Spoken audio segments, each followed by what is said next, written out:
Okay, so I think we're recording. I wanted to thank you both again for being here. Dr. Alan Ivey, Dr. Mary Bradford Ivey, and just pillars in our community. Too many books and works to list, dozens and dozens and dozens. Really excited to get to sit down and talk with you a little bit about your work, and maybe some legacy items that you want to put out there in a way that's accessible to a lot of students, a lot of counselors, people interested in the helping professions or even enhancing their lives that may not be in a graduate course, but may hear your words through a video interview with some random guy that you know or know from conferences. And it may be an inspiration to their lives, as you have been to so many students and people around the world. Yeah, I know if I start listing accolades and all those elements of your success, I'll miss stuff, the most important things.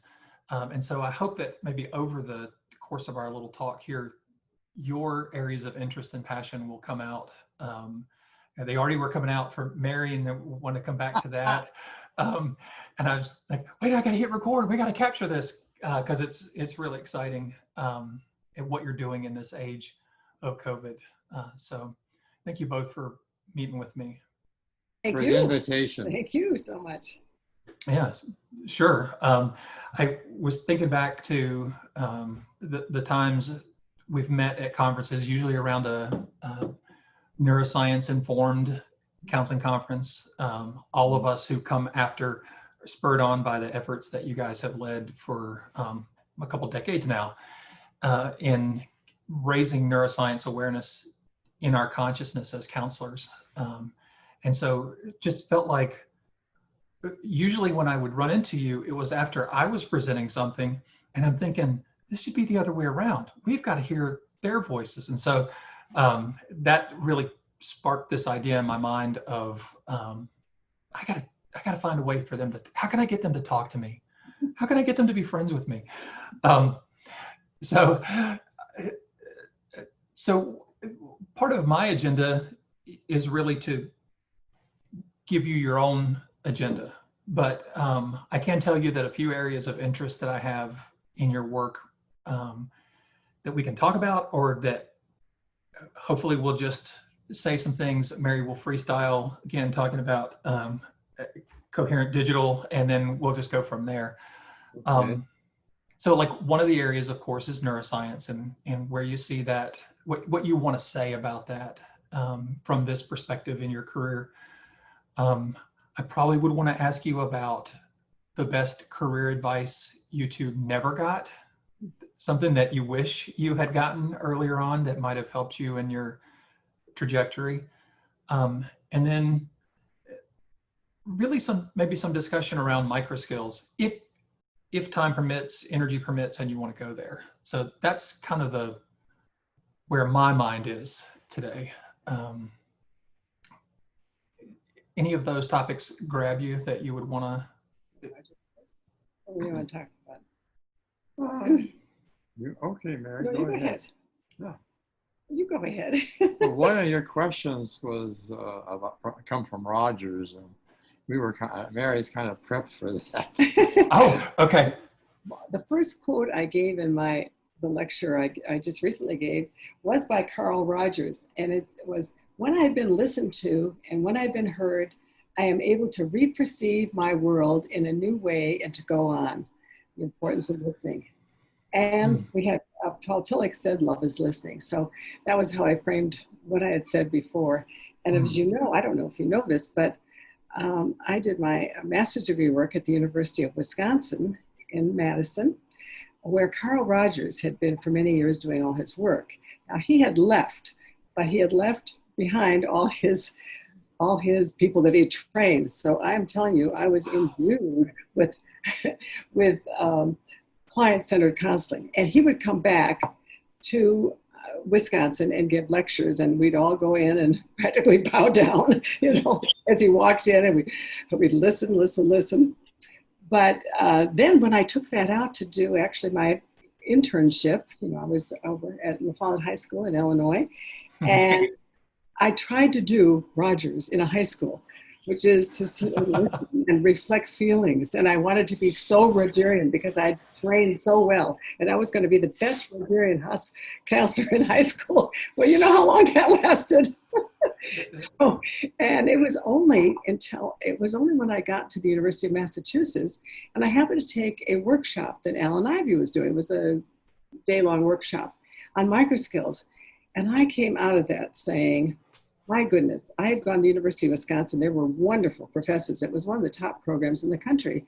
And I said, you know, I went up to him. I was like a groupie.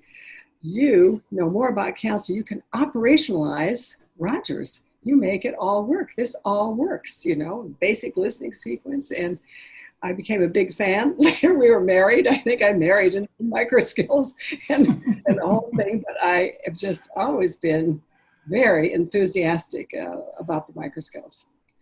Did you say, Mary, that you married microskills and Alan came along with it? I married Mr. Microskills himself. That's amazing. So anyway. Yeah. So you found a way to take something that felt good but was hard to apply operationally and then apply it in very concrete terms. And it worked, and it's been with me. I just think, you know, I love teaching it. You know, as a counselor, it's just part of me. You know. Yeah. It works. Yeah. So. Yeah. Thank you for that. I mean, that's a great response. That's my great Carl Rogers story. Yeah. So anyway. And Mary is an exceptional listener. I'm a good listener. I am a good listener. And Alan has lots of ideas. He would have an idea. Even before 8 o'clock in the morning, he had new ideas all the time. We were married. He is just full of ideas. And it's then doing all the things that he has in mind is really something, pulling it all together. But we've made it all work. Yeah, that's tremendous. For if you're listening or watching this, the reference that Mary's talking about, there's a video of Carl Rogers speaking to a group of students in I think it's the 60s, and he says that one of his deep regrets is that he ever used the term reflection instead of responding. And that really struck a chord with me because he's the ultimate humanist, right. But then somehow in his work, he perceived that it got translated in a way that wasn't what he meant. And you guys have been writing for a long time and you're prolific in this area. And it made me think, I wonder if the Iveys have things that maybe people have said what you've said, but it wasn't really what you said or meant. and so, do what? That struck a chord. Yeah. Yes. Well, of course, I'm a great admirer on the specific question about responding versus reflection. I kind of think that both are appropriate, and it depends how you define each. Reflection is more like a mirror, which theoretically, I guess, leaves you out of the picture. You could look at it that way. That may be what Rogers meant. For respond, it has to be authentically within you. And if that's what we're coming at for definition, fine. I think that there is times for the strategy, sometimes absolutely to be reflection and take yourself out of the picture. So you're hearing the narrative is really what you want to do is get a clear narrative. And you're responding to a narrative, but the reflection helps, I believe, helps the client determine the nature of what they're saying, thinking, and actually helps them move. Now, we may need to quiz you a little bit about your work. I'll just say a little bit. About 10, 12 or so years ago, I actually did the first applied. I stress the words applied because there had been theoretical stuff before. But applied was, what does this neuroscience say to the counseling process? And it's been amazing to me, Chad, how you, Thomas Field, Tom Field, Lori, your group has done so much to carry on from our very rough beginning. And I see you as one of those heroes that's going to make things happen. I really want to stress that. At my age, I ain't going to do all the new basic work that needs to be done. And you guys are. The current thing that Lori is looking at, she's found that several of the microskills, for example, seem to be activating certain parts of the brain. And she's looking toward developing a map of how each microskill might relate to brain response.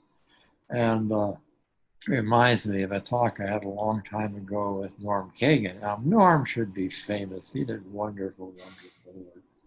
And every now and then he sneaks in. He should be part of every curriculum. But Norm did wonderful work with feedback, and really better than anybody I've seen. And so he really, for me, defined that skill. But each skill, according to Laura, begins to look like it comes from a certain part of the brain. The first breakthrough I saw in terms of neuroscience and microskills was done by Japanese scholars, and they basically just took the basic concept of listening, and they would have people, students come in, or adults come in and have interviews, and sometimes they listened, sometimes they didn't, and they found different parts of the brain activated when they were listening. So in effect, listening activates the brain, and then if you start thinking a little bit further, that means more gray matter, more white matter. You're learning, in other words, you can't learn without listening. Mm-hmm. And it's been amazing to both of us how those concepts of listening have entered the field of medicine. The Wall Street Journal had a big article, which I would say was quoting me, but I wasn't mentioned. There's a lot of people have adapted and used the work. Harvard Med School is using it. A lot of med schools, lawyers, agricultural extension agents. I've been surprised at the constant stuff they've done. Now, Mary has done some work, for example, with children and teaching listening skills. You can use it with children also. And then what I was thinking as you were talking, Carlos has worked internationally with several different countries. And we listened to an international conference that he led with the listening skills and the COVID and all this kind of thing that we've been doing. And people all over the world are using this kind of thing too. And I think it's especially important during these two pandemic times, Black Lives Matter and the coronavirus, to be listening to each other. It's most important. Everybody's been traumatized. This has touched everybody. Many people in very devastating ways, but everybody's been touched at some level. Now, you worked in elementary school, and by the way, Mary program was named one of the 10 best programs in the country at a major conference. Yes. I worked at all levels. Actually, I worked from high school up to college. And I used to think that sometimes when you work with kids, that's when you can make the changes most easily to make, if you're going to help kids through change, through difficult times. If you could help them when they're very young, then they wouldn't have the problems when they're in high school and college. Yeah. So if you would actually teach listening skills with role play in the interview. And that's what I did at the very beginning. I was quite surprised. It's quite a good therapeutic technique.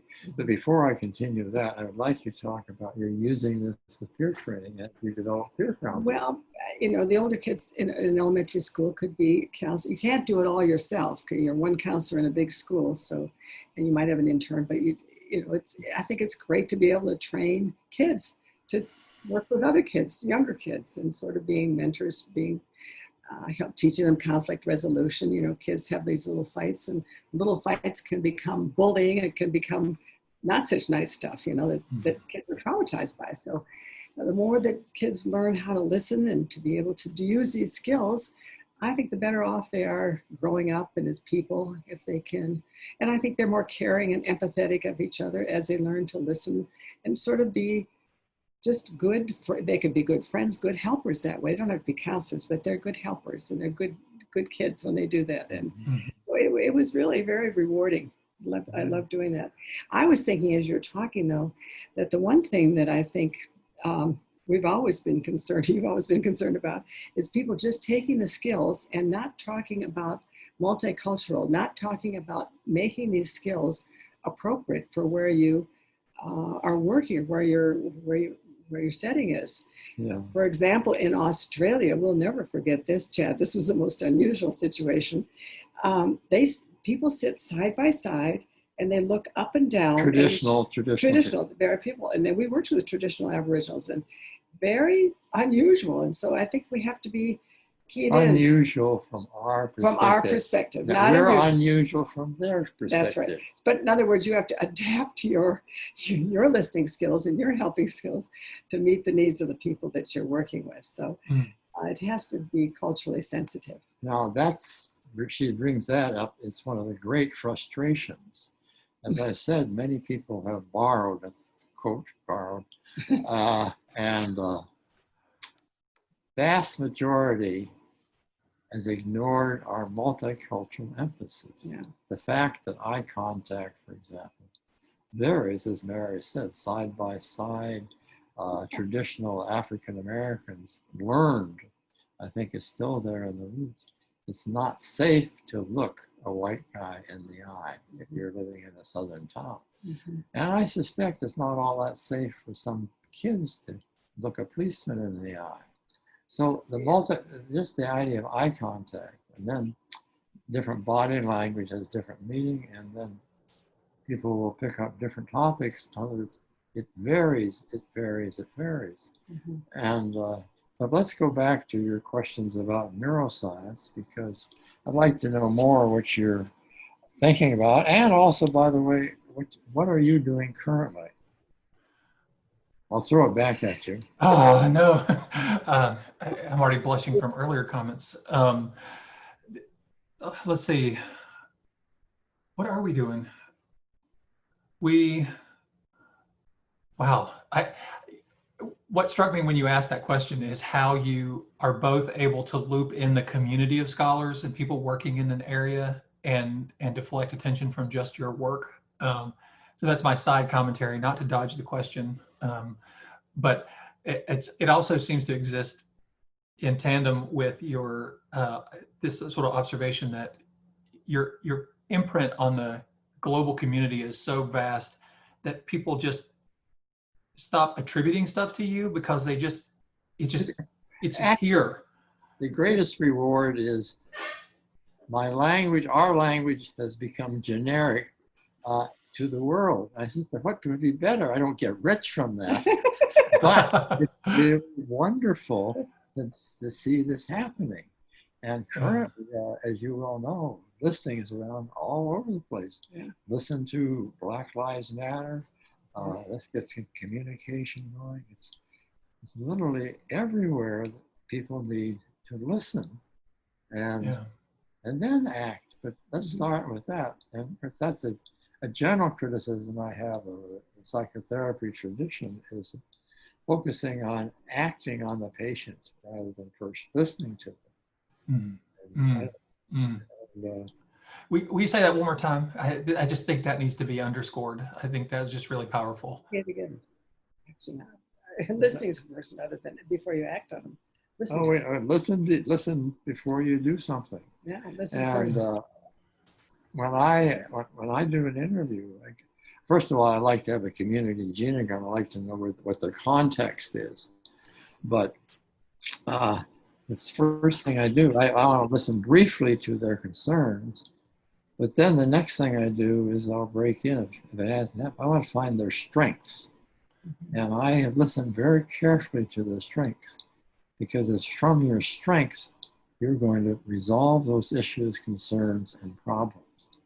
And listening for questioning and looking for strengths has really been basic for me almost forever. And if I look at the whole psychotherapy profession, it's really problem after problem after problem. I was looking just this morning at the divisions of APA, and Division 17 is talking, prevention section is just coming out with a new journal on prevention. And I sit there and looked at all the APA list of divisions.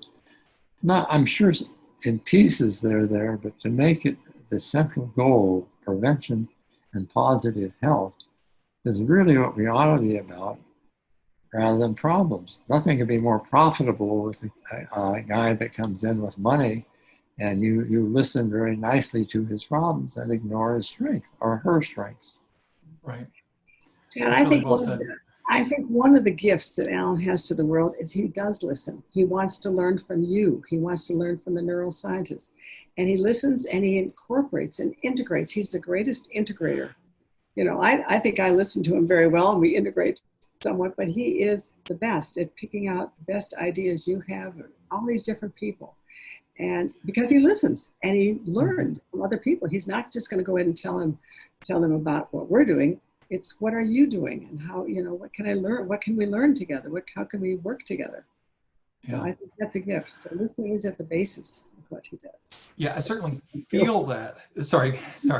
I definitely feel that coming out of even the energy across the web platform. I sense that, looking for nodes of integration, if you will, to borrow from maybe how some parts of the brain are conceptualized.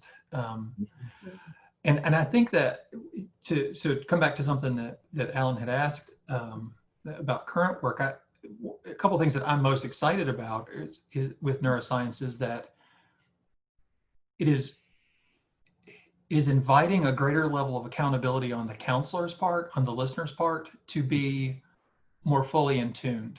You know, you could look pretty quickly to Stephen Porges' work in polyvagal theory and the idea of neuroception, that other folks have this sort of internal sense of when we're tuned into them, yes, regardless of what quote unquote skills we might be using. And the skills sometimes can help build a bridge in a quick time when we don't have a lot of time, maybe. So I think that's really, really powerful to take. And you both did this work from strategic listening or intentional listening to now bridging to neuroscience. And so I think that's been really exciting. The other part is what you said, Alan, about drawing out strengths, is that some of the work that we're doing right now, my colleagues and I, you know, Rayson Miller and Eric Beeson and Tom Field and Laura Jones, you know, the dream team. They still let me work with them sometimes. I can't believe it.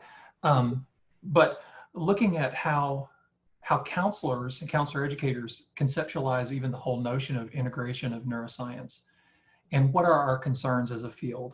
And there's certainly a concern that neuroscience could lead to these more mechanistic, medical views of people, pathological views of people. But when you look at the research, as you are well familiar, it's all strengths-based. That the brain is built to be resilient. It is built to bounce back, and I think that may be when we talk about the next wave of counseling being maybe neuroscience, it may be just a return to a positive orientation about the human capacity to heal and grow, based on what we see about restructuring, you know, neuroplasticity, metaplasticity, these dimensions. So that's the part that really gets me excited about understanding where the field is and their views now. And there's some healthy skepticism out there.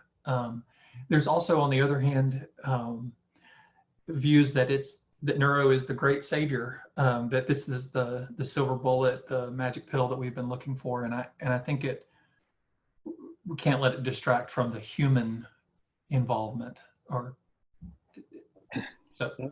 This morning, I happened to run across on Medscape recent work in which with patients with schizophrenia and attacking certain parts of the brain, specific parts of the brain, they're starting to see some very significant results.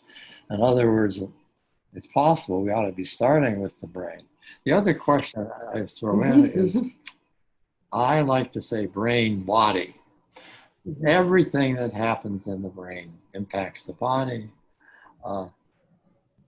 Many chemicals, neurotransmitters, are in the gut, stronger than they are perhaps in the brain.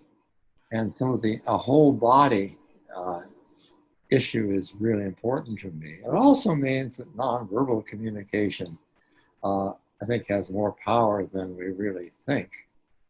By the way, kind of a sidetrack, you wouldn't believe this, when we did our very first work in microskills, that was the very first time they had video available. We had a boat anchor with a tape about yay big, and it wouldn't last very long, but you began to see the body.